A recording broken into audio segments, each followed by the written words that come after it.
So good morning guys, mga ka-all good, shout out. So ituturo ko lang po sa inyo ng mabilisan, basic tutorial lang kung paano mag crypto, paano kumita sa crypto. So ang gagawin nyo lang is buksan nyo yung Gcash nyo.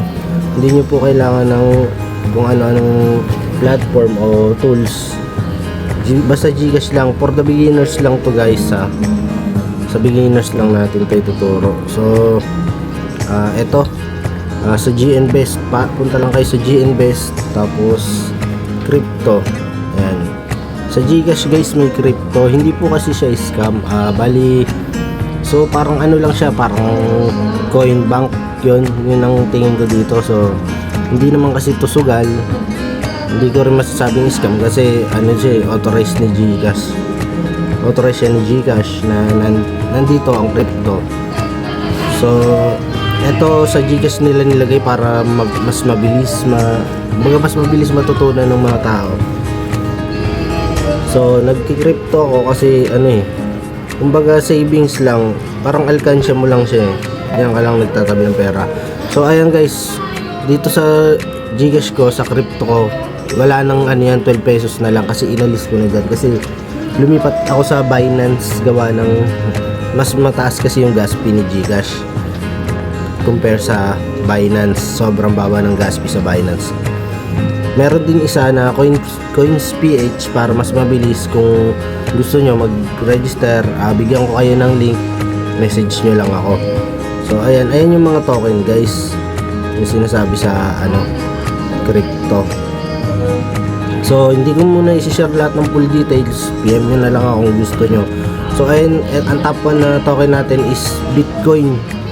Nasa na siya, 5,884,316. Yan ang presyo ng isang token ng Bitcoin guys.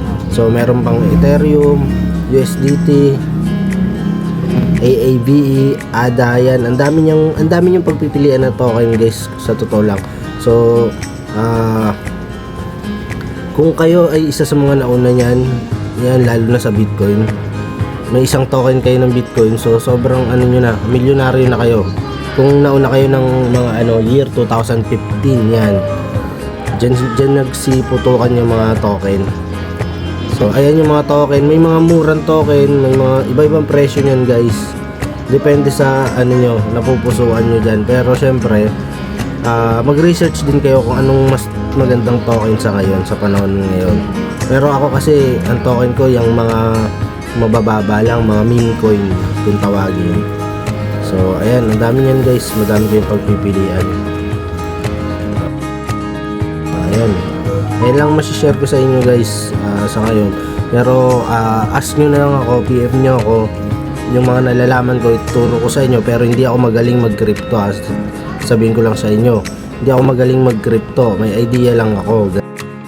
So ayan, humili na kayo dyan, pindutin nyo lang yung top up kung maglalagay kayo galing sa Gcash nyo. Tapos ayun na, papasok na yun siya. Ito may home, yan, home, nandyan, dyan mo makikita yung nailagay mo sa 12 pesos. Pwede mo rin pindutin yung portfolio mo sa gilid, dyan mo naman makikita kung ano yung mga token na ginagamit mo. So medyo basic lang dito sa ang tawag nito sa Gcash, hindi mo makikita yung graphing nya, walang graph. Compare sa Binance, may graph. So ayan guys, so okay na tayo doon. Shout out, all goods. Ingat kayo palagi. Salamadas ate Pano Node, and to God be the glory.